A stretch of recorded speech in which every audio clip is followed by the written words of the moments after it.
Come with us on a journey into the unknown, the unexplained, and the unbelievable. We will test your senses and challenge your beliefs. A world where science and religion clash. Or do they?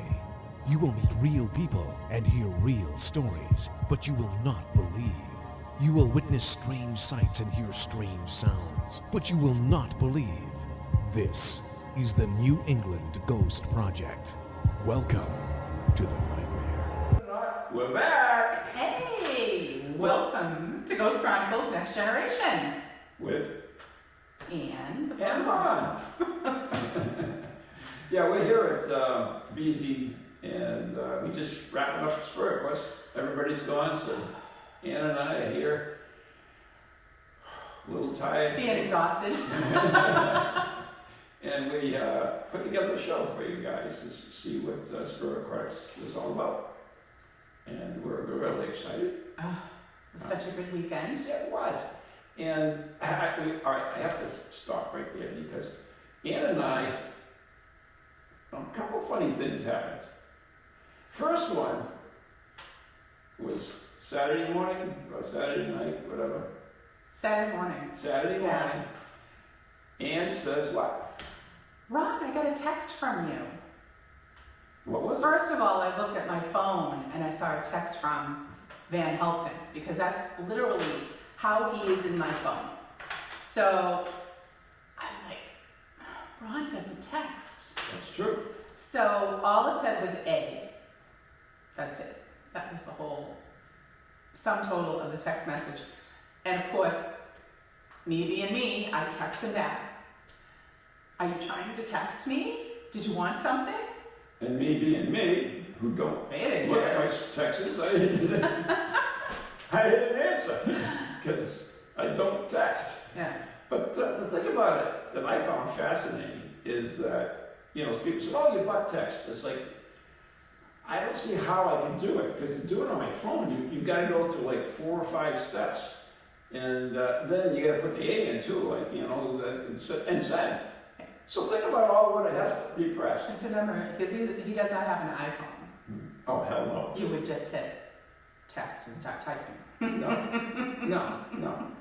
Mine's Android. So, I couldn't believe it. So somebody said, oh, well, it's Anne's on your last person who calls you, it's automatic text, and blah, blah, blah. You can do that with only like 1, 2. Still, even with 1 and 2, you got to think how many times that buttons I have to push to send it. So anyways, I looked at the last person that called, and it wasn't Anne, so I don't know. And then we're sitting here setting up. What happened here? Oh, right now. Right now. We're setting up the camera to do our bit. And all of a sudden we hear paper towel dispenser in the bathroom, which is literally right behind us. Spits out a whole bunch of paper towel. It's motion. It's one of those motion ones. Yeah, There's nobody here. Yeah, there's nobody here. It's just Anne and I. Just us. And the ghost, of course. And the ghost of Veasey. Yeah. So, anyway, that's our story, and we are so glad to see you again, and hope you're glad to see us again. I hope so. So we also had a ton of other events. Anne and I did, of course, tribute to die for. Oh, yes. Friday night. Yeah, which is fun. Chinese food and costume, a fancy dress, as we like to call it. Yeah. Fancy dress. Home world. Yeah. It was fun. And we did, today, this is Sunday, we finished up with spirit boards or Ouija boards. Mm-hmm. We did that. And I got to play my first attempt at a Barbie board, which was really fun. The Barbie board? Barbie board. Barbie board. Oh, I've owned this board for a long time. And somebody told me it was worth, several $100. Really? Yeah. Cool. I think Sue Brown looked it up, but yeah, and so, I always wanted to play it, but I never did, and I played with a little Eden, and yeah, it was fun. Even her mother was there and made fun of the cards because there were little cards that come with it, and believe it or not, the cards actually were good. They did. It was really funny. It's Got a little footage of that too. Do you really? I did.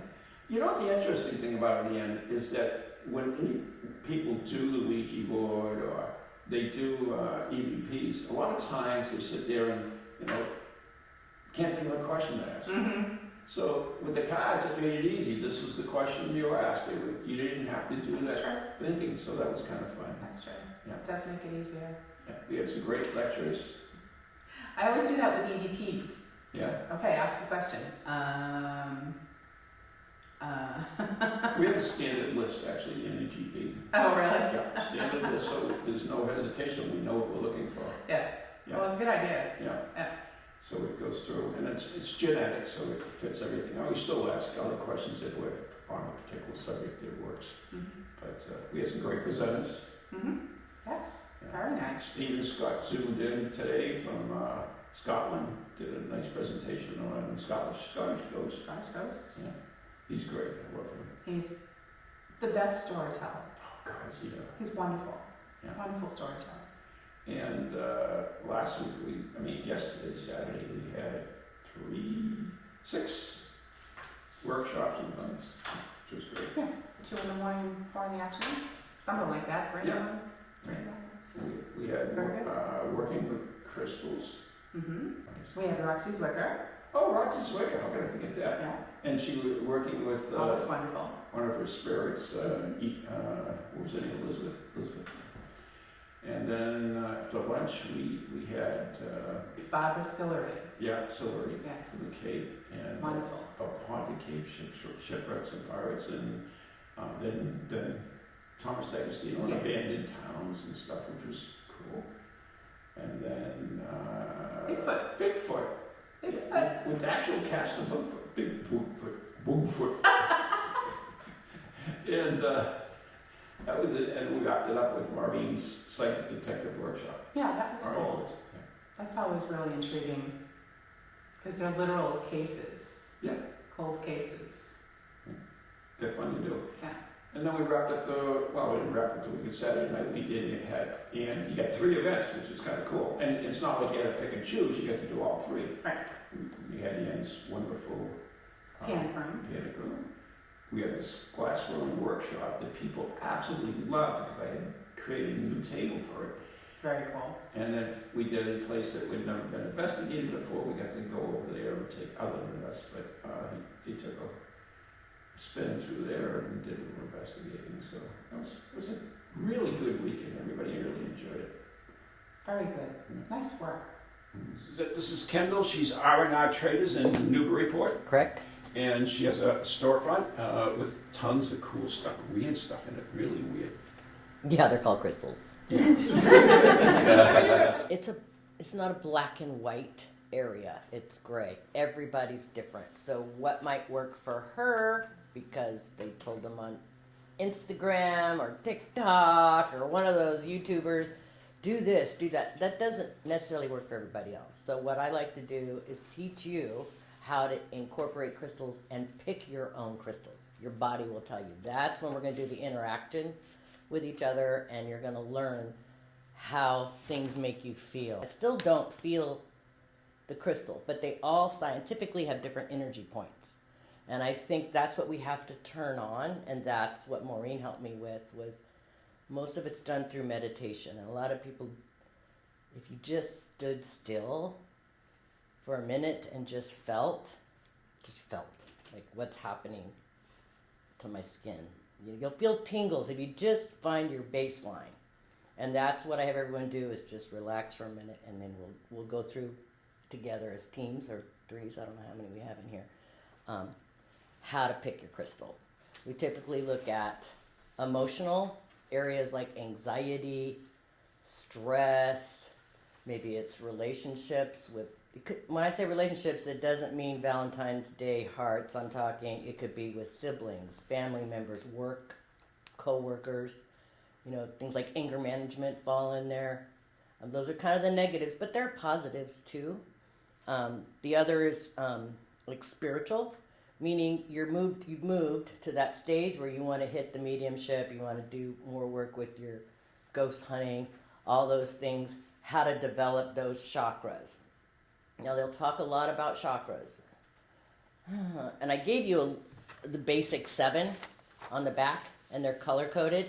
The problem is a lot of stones fall into chakras and they do not match those colors. That's why I kind of left it blank, so you could put in there if something happened to work for you in here that weren't looking at that root chakra, but you felt something. Sometimes we think a problem is one thing and it's something else. That's just the symptom, not what's causing the issue, which also falls into the health area. A lot of people come in the store and they say, I want to get something for a friend, usually when it's health. Seldom is it for themselves. They want my friend's fighting cancer. And I literally go to what type of cancer. Do I know that off the top of my head? Absolutely not. I have to Google and research just like everyone else. And when you do that, I just would say, sit with it. See if that feels right, sounds right. Because a lot of times they say, oh, you need this. And people come in the shop and say, they told me I need this. And I go, who? And they hold up their phone. And it's something that they Googled or it's come up. And I always tell them, look, people are trying to sell you stuff there too. In my shop, my rule of thumb is I'm not juicing people. When they're actually coming for help, I'm like, if I can fix that for $1 or $2, would that be good for you? And they just look at me. They're just so used to people hitting them with hundreds of dollars to teach them how to help themselves. Now, if you want to buy that big, gorgeous, beautiful thing, please, by all means, do so, because that's how I make a living. But when it comes to helping people, I go small. I don't want to overwhelm people. I also believe you shouldn't just buy a whole bunch of stuff, because then you have no idea which stone is doing what. Try working with one stone at a time, and kind of, if you can't remember it, journal it. Remember what happened. Cleansing and charging. I'm not going to lie, not my game. These are rocks that came from the center of the earth, and they're rituals. Now, rituals, I just make up my own, but there are rituals you can do if you like. Have a good time dabbling. If that brings you closer to your spirituality in that zone or what you want to do, by all means, go in the moon, go in the sun, do whatever makes you feel good, because you're actually kind of meditating through that, which is self-discovery and what you want to feel. So there's a list there of different ones. I will say I've been working with Christy, who has the grids out there. They're in my shop as well. And I keep selenite, like I have a box of my favorites in my room. And I keep a piece of selenite in there. Selenite's a salt-based rock. It's a cleansing. On here you'll see a lot about salt water or seawater. Selenite's a salt-based rock. So I'm like, hey, just put it on that, put it in the windowsill, it's golden. Or put it in a box. Sometimes you might stick a stage in there. You don't necessarily have to burn to smudge. You can just put the materials together. But I put some options there. If you want to try any of that, see if it makes a difference. I find for me personally, it doesn't make a difference. I can just say, forget what you know, start over in my own mind. That's just me. But I totally understand the rituals. Yes. So without further ado, let me introduce you, Roxy Zwicka.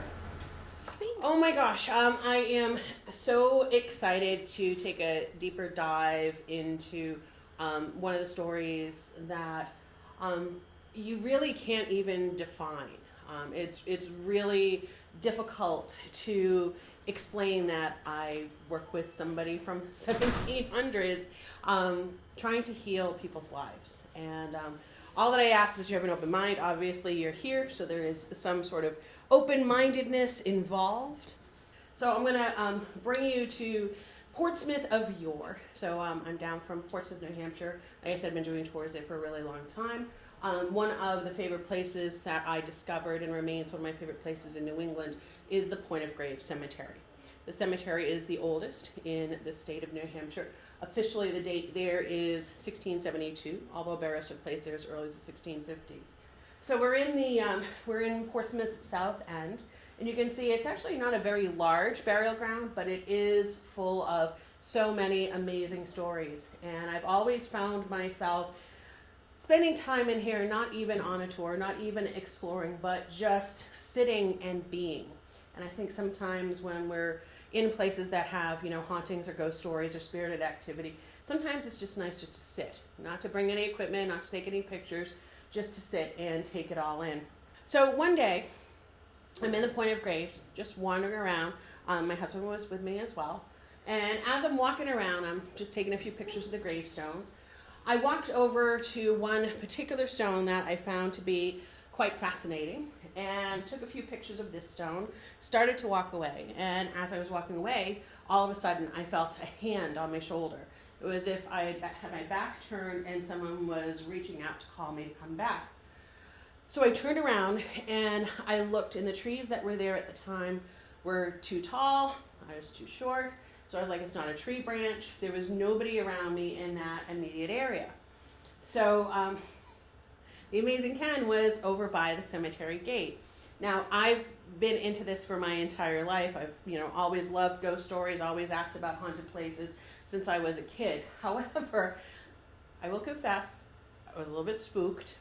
So I yelled over to Ken and I said, honey, something just touched me. So he looks down and looks around me and he says, yeah, I don't see anybody down there with you. So your brave tour guide, who's, as Ron said, written a lot of books and does all these tours, ran out of the cemetery that day. It was broad daylight.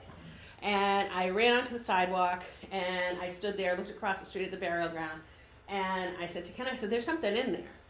And of course Ken says, yeah, Roxy, you do tours of the cemetery and you tell people it's haunted. And I was like, yeah, but I didn't expect anything to ever happen to me while I was in there. Now at the time, I didn't know the story of this person. And I was like, why did that happen in broad daylight? And why did it happen when I was walking away? So I decided to do a little bit of research on Elizabeth Pierce. So you can see she has a beautiful gravestone. It has the death's head on it. On top of the skull is the hourglass, and it's perched there to remind you of the delicate balance between life and death. You'll also notice at the bottom of the hourglass, and I'll have other pictures of this so you can see as well, all of the sands are chipped out at the bottom to show you that time has run out. So she was 42 when she died, January 13th, 1717. So a little bit of that information was pretty easy to find. And I figured, all right, so, maybe there's something going on here at this particular grave that I need to pay attention to. So it just so happens that we're in the burial ground one evening, and I started to notice all of these strange stories kept happening over and over again in their own very unique way. So a friend of mine, Susan Spooler, who's president of the Massachusetts Dowsing Society, I talked to her about the incident that had happened with me. And she said, well, have you ever tried to talk to Elizabeth? And I said, no. She said, let's go up. She actually lives in this area. She says, I'll bring you some dowsing rods. And these are my dowsing rods that she gave me. And she said, let's see if we can talk to Elizabeth and see if she has anything to say. So with the dowsing rods, we were able to do yes and no. We were able to determine direction. We were able to ask multiple choice questions. Some of the first things that we were able to sort of define was that Elizabeth was very talkative. In fact, as soon as we started using the rods seemed to just go off on their own.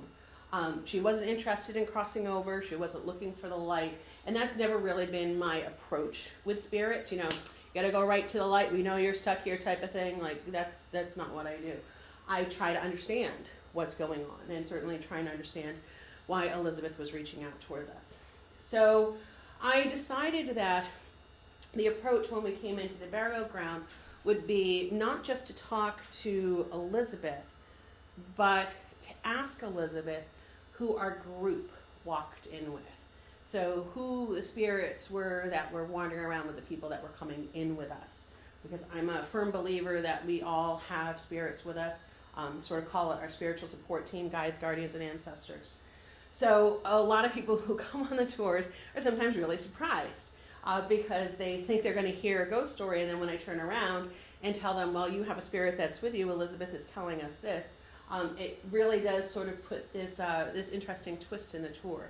And what I find to be particularly interesting is people that come on the tours and they bring their cameras and they say, oh, I watch Ghost Hunters, I watch Most Haunted, I brought my camera, how many pictures of ghosts am I going to get? Then when I turn around and say, so your grandma's with you, this is what Elizabeth's saying, they're like, no, I'm good, I don't want to know about any ghosts that are with me. And I'm like, really, there's no difference. So we were finishing up a tour one evening here, and there are so many stories here that sometimes I leave some out because we only have so much time in the burial ground. So it's interesting to see which ones sort of come to me while we're walking around. However, this particular evening, there was a story I had left out. And there was a lovely woman who had come alone on the tour. And as we were finishing up and we walked over to the gate, she really surprised me when she said, so, she says, there's another story, she said, that you didn't tell us. And I said, really? I said, have you been on this tour before? She says, no.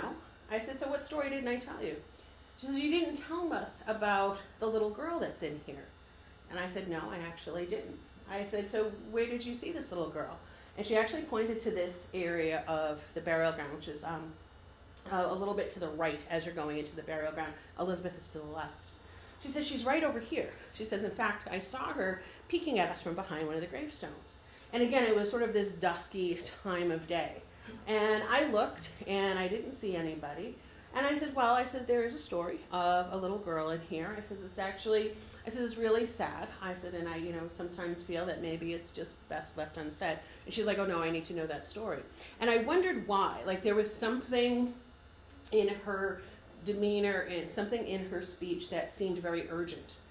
So I had told her that back in 1930s, there was a story of a young girl who was walking through the neighborhood. She was walking home from school. And again, this was back when it was all wharf houses. As she was walking home, she met a schoolmate, and he made it home and she didn't. A couple of days went by and they were searching for her, wondering did she get lost, was she at a friend's house, and they actually found her dead behind one of the wharf houses, and she had been murdered.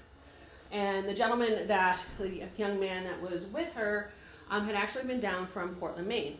And the reason why he'd come down from Portland is because he was starting fires up in Portland, and he said the Native Americans told him to do this. So when he was questioned about walking home with this girl, again, he said that he had visions of these Native Americans, and what I find to be completely stunning is no one was ever held accountable for her death. It is sort of an unsolved murder today, and his mother took him from town, and they ended up going to Connecticut, and there is some belief that he had some involvement with the Great Hartford Circus Fire. He spent the rest of his life in an asylum in Ohio. So there was that story, and I said every once in a while, someone does report seeing this little girl in here. And she said, well, I'm glad you told me that story. And then this is where you're going to see a lot of these stories start to take a turn. She says, I have to tell you that she can't come home with us. And I said, okay. I says, us. She says, yeah. She says, because my daughter died when she was 5. And she says she constantly picks up on spirits all the time. Again, she's there by herself, not knowing her story. She said, I can tell they're playing. She says, and she can't come home with us. Not something that I'm used to hearing at any tour or event, but she's like, I'm not going to leave, she says, until you tell her to go. I said, okay. So from talking to Elizabeth, again, Elizabeth is sort of my go-to spirit that's here. I took out the rods and I asked Elizabeth where the girl was, and the rods pointed to where the girl was, and the mom said she's standing right here with my daughter. And I said to Elizabeth, Elizabeth, you have to take her back into the burial ground. She can't go home with this woman. And you could see this woman was getting more upset by the moment.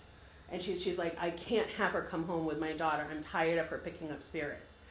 And I asked her, I said, have you ever really talked to her about this? And she says, no, she knows how I feel.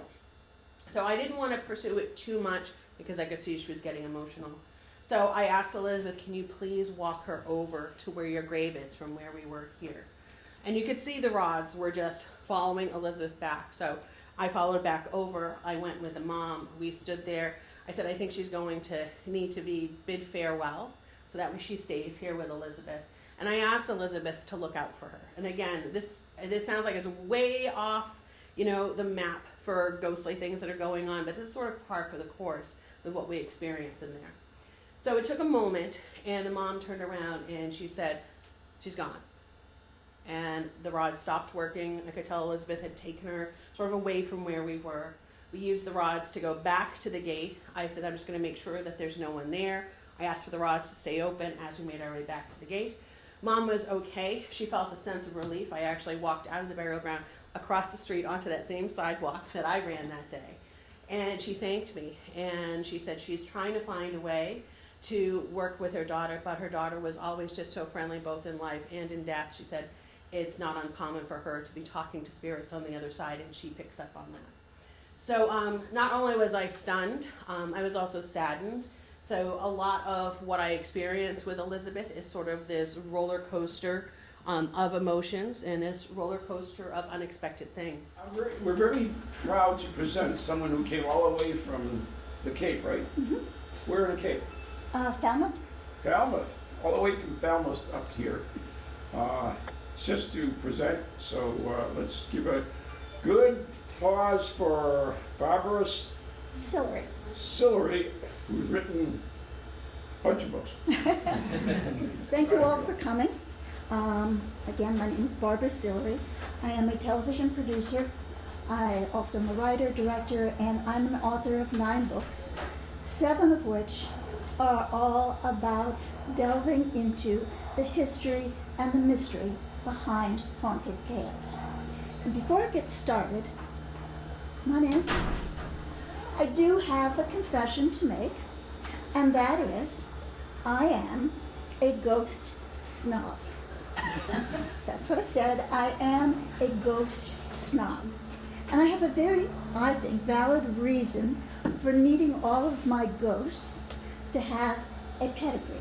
And it all goes back to when I did a 1-hour documentary for PBS called The Haunting of Louisiana.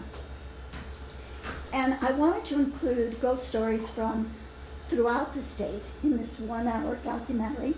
And I wanted to include ghosts from plantations. And there's a saying in Louisiana that every old plantation has to have at least one ghost or hang its head in shame. So, had all those ghosts, and then of course I was going to include New Orleans, Ghost Central, USA.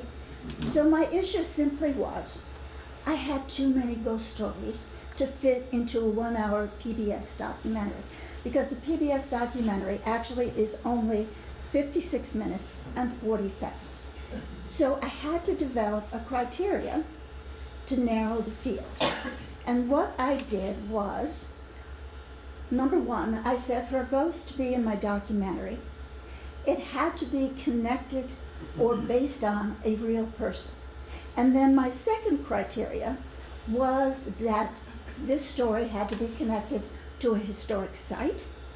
And my third criteria was that the story itself had to have been circulating in the community for at least 100 years or so, because I wanted to be able to do the research.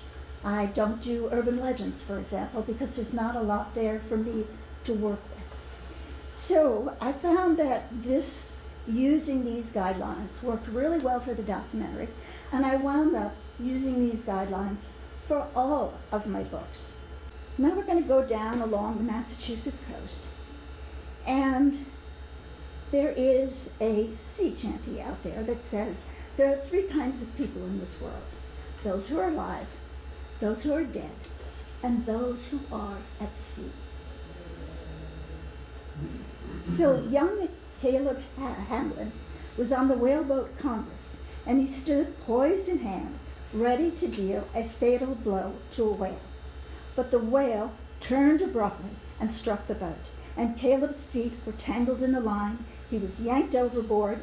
He was plummeted some 50 feet into the turbulent waters in Australia. Genealogist Henry Drew wrote about this, and this is a quote from him.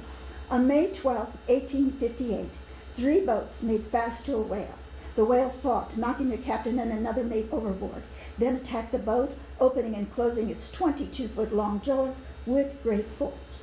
The whale struck the boat and threw Caleb astride its lower jaw with its leg caught in the corner of its mouth. It then dove into the sea. Andrews concluded this whopper of a tale with a harrowing twist. Retaining his presence of mind, Caleb clung to the line made fast to the boat, was literally torn out of the whale's mouth. he was taken into the boat in time to deal a death blow with his lance to the whale. Kind of a real whopper of a tale there. But this escaping the jaws of a whale was not Caleb's only brush with death at sea. In 1853, off the Crozet Islands, he was again harpooning a large whale. It slammed into the boat, he threw him overboard, he scrambled back in. The whale was captured. 1 year later, in 1854, off the Desolation Islands, the boat made fast to a large whale when a second whale came up under the boat and sent all 6 crew into the sea, into the air, and then into the sea. 4 of the crew managed to climb back in, but 1 could not swim. Caleb was an excellent swimmer, so he dove in and pulled the man out by his hair. On subsequent voyages, Captain Caleb's ship was driven into the rocks off New Zealand, struck ice off the Arctic Ocean, and was hit by a hurricane off Patagonia. So it comes as no surprise that Captain Caleb's ghost is also a survivor. Caleb died at home, a landlubber, at the age of 72, and his ghost, they say, can be spotted fading in and out of his former home near the West Falmouth Library. The fact that the home is now condos does not seem to affect his spirit, because he can be seen, or his spirit can be seen, hanging out on the front porch, feet planted in a wide stance as he would on the deck of a ship. He seems to be surveying the changing world around him.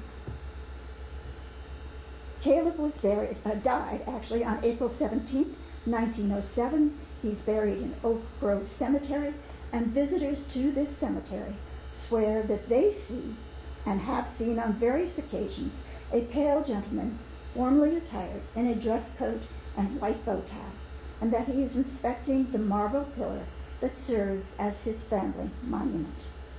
The phantom gentleman vanishes as soon as he feels eyes on him, and those who manage to catch a glimpse of Caleb recognize him by his trademark mustache. This is a story about a little girl ghost who likes to come out and play. So before I tell her story, I want to ask, are there any collectors in the room? Any of you collect small things, large things, one in the back, seeing other person? Well, then I think maybe you'll kind of understand Simmons Homestead. I'd like to introduce you to Bill Putnam. Bill likes stuff. He collects cars. He has, at last count, about 58 of them. They're all red. They're all sports cars. He also collects malt Scotch whiskey. He has about 600 varieties, I guess, so he'll never run out. But the strangest things to most people that Bill collects are, you ready for this? He collects cats. He has about 30 of them right now. They're all yellow tabbies. They're all rescue cats. And he wants them to feel like they're each the alpha cat. So he wants all their names to begin with the letter A. And the name he likes to use the most is Abigail. So if you're wandering the grounds at the Simmons Homestead in Hyannis, you can often encounter, but can't tell them apart, Abigail 1, Abigail 2, Abigail 3, etc. Now, Bill has never met a space he couldn't fill. His charming bed and breakfast has theme rooms. There is the rabbit hutch room, the fish and aquarium room, the Cape Cod critters room. You get the idea. And despite his passion for collecting, Bill has only one ghost. He had never seen a ghost prior to buying this house. And when I met up with Bill, I never write about a site unless I make a personal visit and I talk to the owner, I talk to the docents, I talk to the visitors. So I try and get as many different viewpoints as possible. So I met up with Bill, and this is what he said to me. I bought the Simmons Homestead in 1988. I did not believe in ghosts. I had never seen a ghost until I came here. And during the restoration, I was alone in the house. I was painting the walls, and I began to see something out of the corner of my eye. I could hear a giggle. I could see a little girl duck around. She had brown hair, an old-fashioned dress. She was about 4 feet tall. I never experienced seeing a ghostly figure like that. And Bill kind of tried to shrug off the encounter. And he said to me, I guess she was checking to see I wasn't screwing up her daddy's house. Now, Susan's daddy was Sea Captain Lemuel Baker, and he owned the house that was built by his father in 1810. Susan lived here with her 8 brothers and sisters, and one warm day, she slipped outside. She wandered down to the pond in the back. Poor Susan couldn't swim. She drowned. So I'm going to show you this aerial photograph of the Simmons homestead. There's the Simmons homestead. There's the pond in the back where Susan drowned. And while it is a very sad story, it does have an upside. And the upside is that little Susan's spirit seemingly has returned to her childhood home. Now, Bill believes that what he calls the owl room was once Susan's bedroom. And female guests, Susan apparently only appears to females, sorry guys, and they say that when they leave the room to go downstairs to breakfast and they come back, they find their makeup scattered all around the room, and they believe that this is Susan playing. Susan also likes to play in the attic bedroom. Now, Bill is very aware of the sensitivities, the potential allergies of his guests, not to his ghost, but to his cats. So, what he has done is inside the front door, he has a very large sign, and the sign reads, "Don't let Abigail in, and don't let Susan out." For he can't have Susan wandering outside again. And he said to me, we love and enjoy Susan. After all, this was her house long before it was ours. I'd like to introduce to you someone who you've known before and has written also a ton of books. He's been a good friend of mine, even though he steals the name of my diner. Ron, that was me. I take responsibility. You know what, in all fairness, Tom actually called me and asked me about it. So he said, do you mind if I use your name Diamond and Dick? I said, no, you're down wherever the hell, Hell's Kitchen or wherever it is. Yeah, way down south. Yeah, down south, all you southerners. Anyways, so I said, no problem also. I always appreciated that. Him and Richard Felix were the only two that asked because I had run that for years and years before. So that I do appreciate. Yes. Anyways, he's a good guy. He's also a kick-ass guitar player as well. Glad to be here and welcome. I'm going to talk a little about abandoned villages and ghost towns of New England. Now, a long time ago, we actually, Arlene and I, her mostly lived in the edge of an abandoned village. And we're going to be talking a little about that today. New England is full of abandoned villages and ghost towns, really full of them. And there are just countless in every single state. The ones I'm going to present today are examples basically of people who tried to build a better life, a better world, but failed, for some reasons they were abandoned through hardships and difficulties. Others, they were taken over by municipalities to create things such as watersheds. And a lot of people don't know this, but the flood of 1955 created a need for us to have a watersheds right through New England.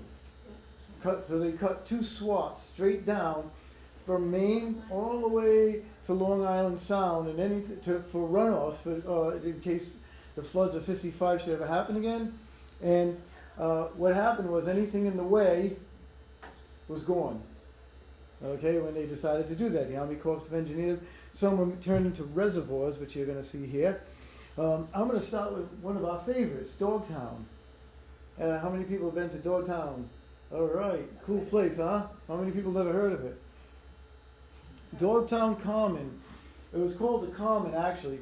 It's known for many legends of witches and ghosts and dogs and werewolves and pirates.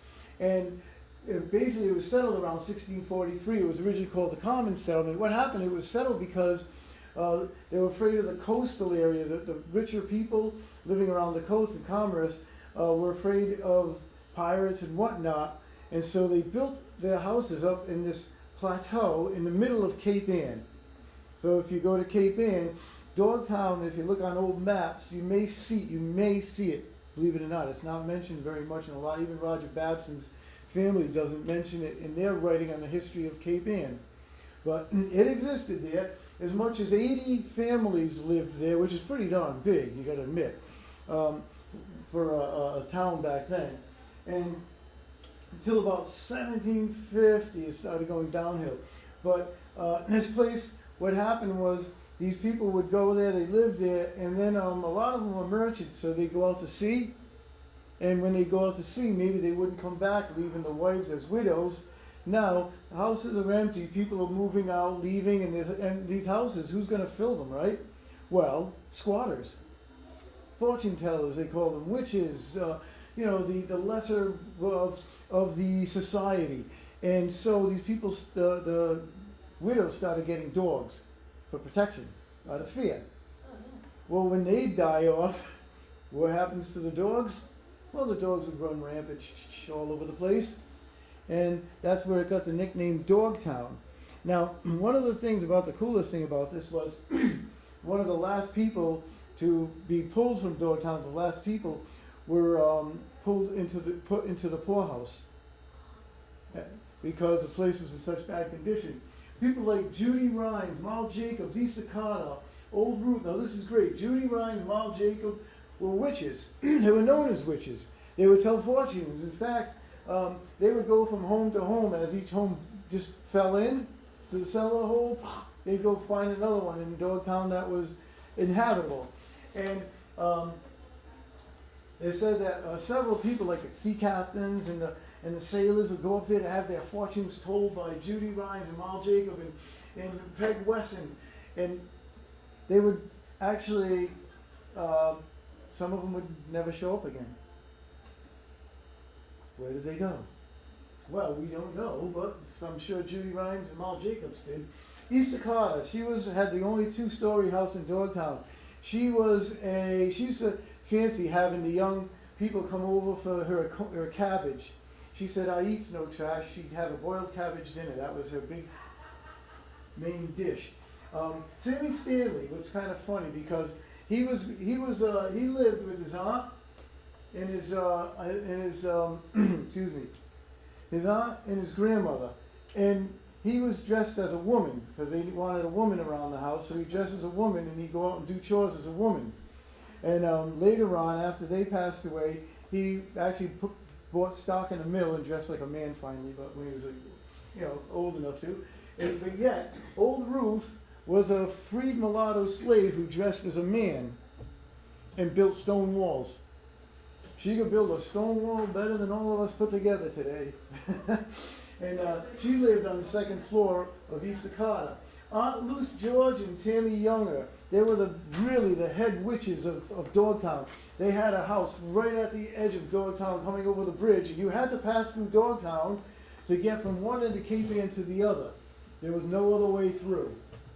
So if you wanted to get to Rockport, you had to pass through Dogtown, you had to pass by their house. She had a little door. She'd open the door, and she'd see a cart coming, and she'd run out there, and she'd give it the evil eye.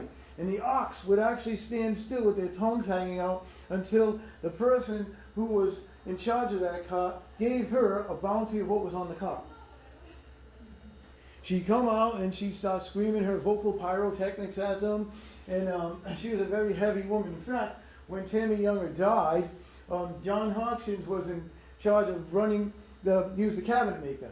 So he was in charge of running the whole funeral thing, including building the coffin.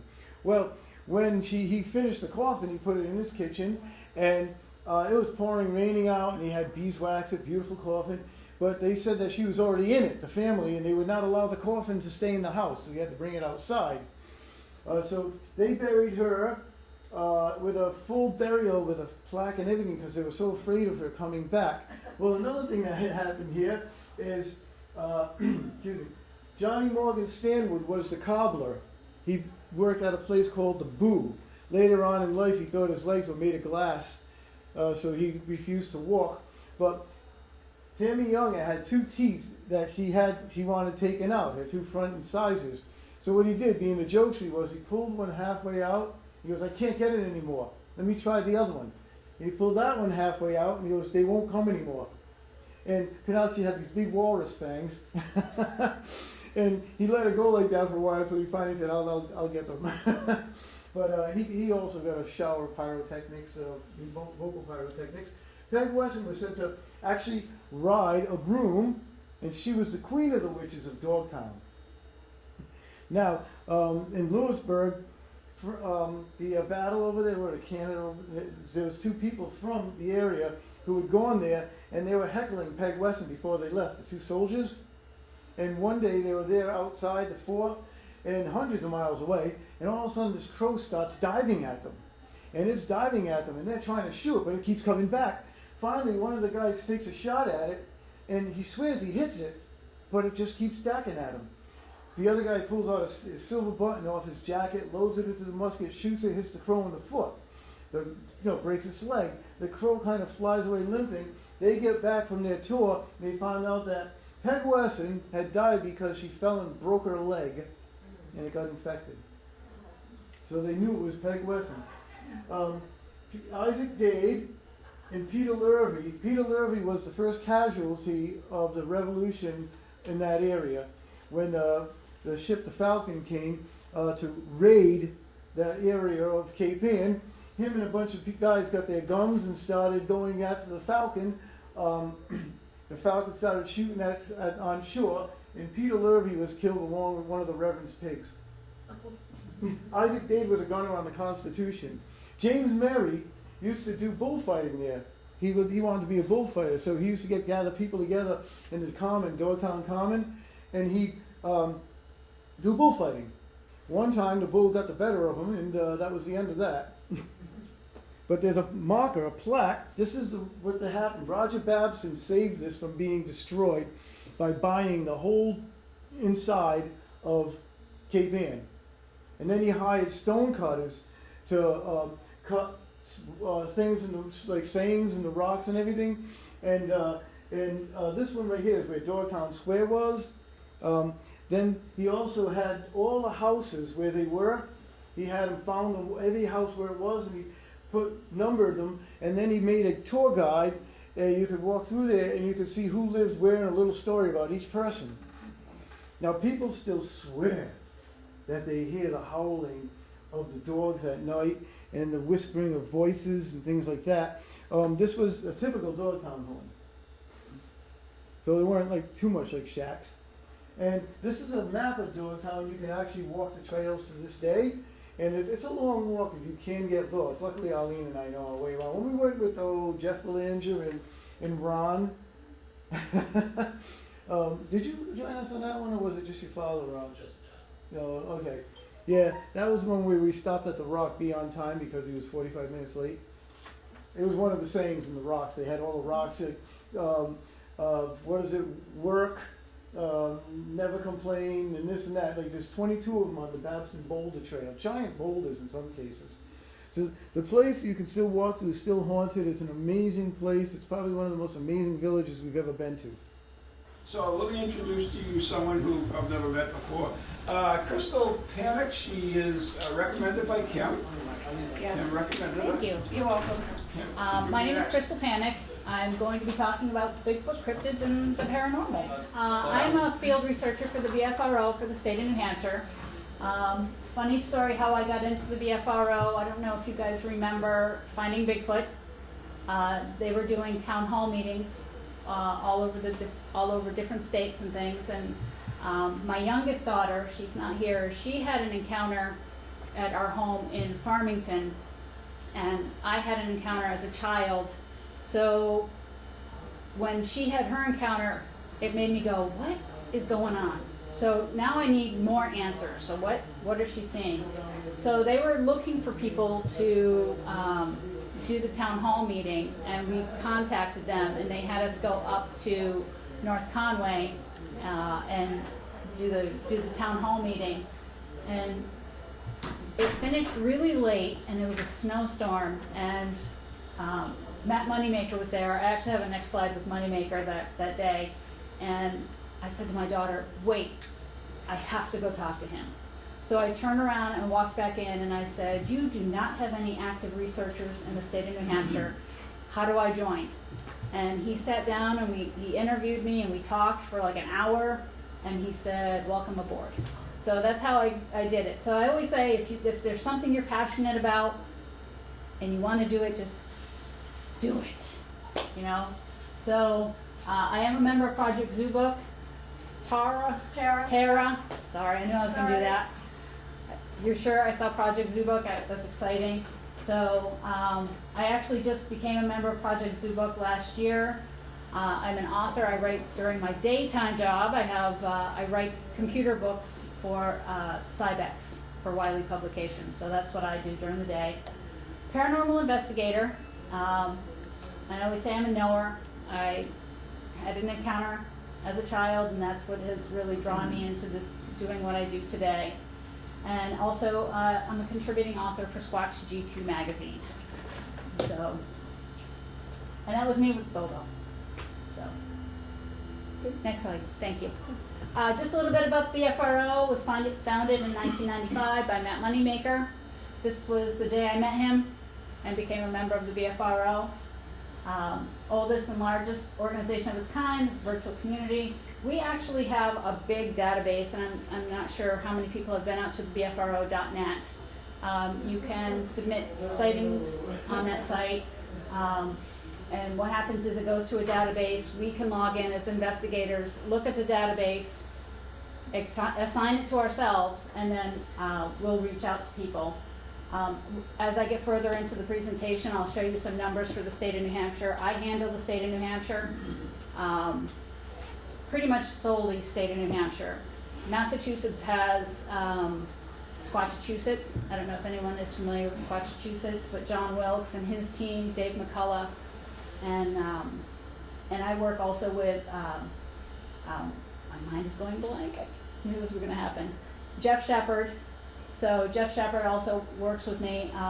So whenever there's anything going on in New Hampshire, I usually, because I'm really the only active investigator for the state of New Hampshire, I don't like to go to locations by myself. So I'll call one of the guys from Massachusetts to come up and go with me. But this is about the BFRO. Next slide, please. A little bit of history about Bigfoot. I don't know if any of you are familiar with Bob Gimlin. So I had the opportunity to meet him several times. He was part of the Patterson-Gimlin film, and I do have a stabilized version, which I'll show you guys too as well. But this is just a little bit about the brief history and when the terms came about. So you can do the next one. This is the stabilized version that my mind is always going blank today. M.K. Davis, he put this one together and stabilized it. So I actually had the opportunity during the 50th anniversary to go to Willow Creek, and we went to the film site and looked around. It doesn't look anything like this nowadays. There's a group out there that plotted the trees, like they could find like certain stumps, and they were able to actually find the exact location of where it is. The Bluff Creek Project is what they're called. So, but I don't know how many of you have ever seen this, but I love the stabilized version. And I went to a presentation once with Dr. Meldrum. I don't know if anyone's familiar with Dr. Meldrum. He's an anthropologist, and he studies footprint casts specifically. And he did a presentation where you can actually, if you can zoom in, you see her foot flex. So, and you can see the sand stuck on the bottom of her feet as she walks. How do you tell a female from a male? Thank you. Size-wise? This one actually, this is, if you can zoom in on her, she actually has breasts. Oh, okay. So this is Patty, and this is actually her cast, a copy of her footprint. Wow. Awesome. That was taken the day that this was shot. Awesome.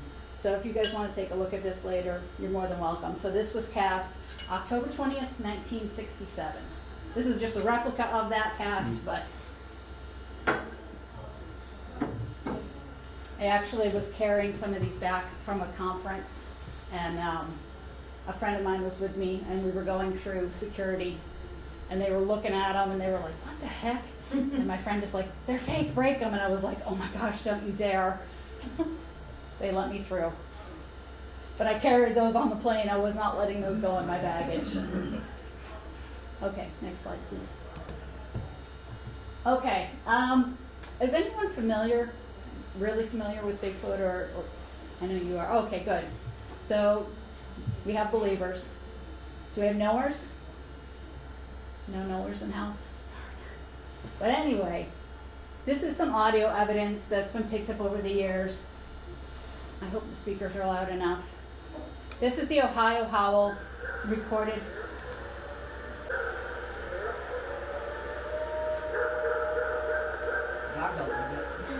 No, actually, Moneymaker caught this audio, and that's why he does what he does now, because this was some of the audio he collected.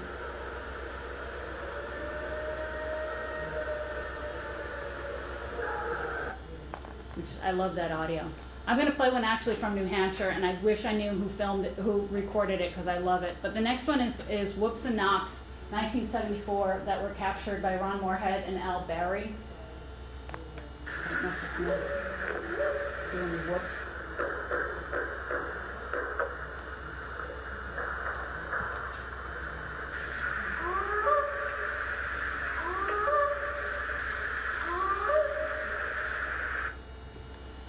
I love that one. Samurai Chatter, also captured by Ron Moorhead and Al Barry.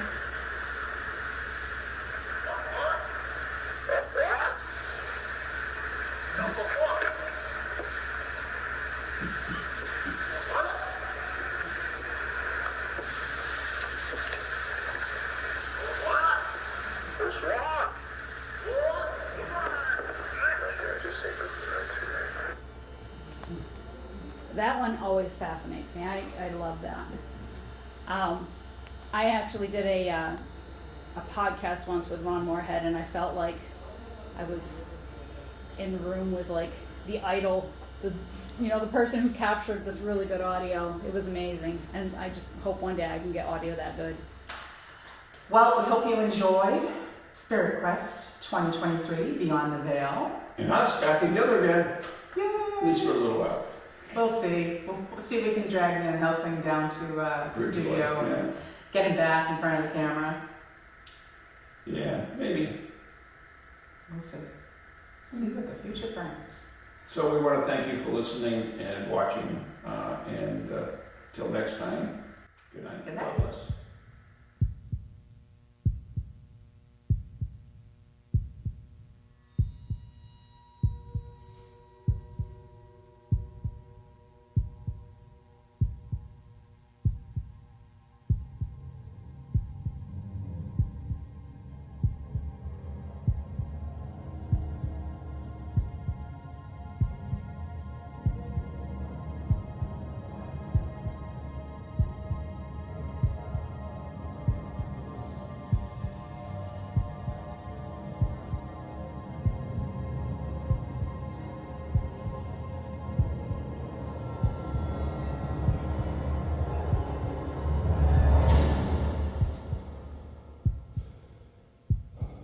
From ghoulies to ghosties, long-leggedy beasties, and things that go bump in the night.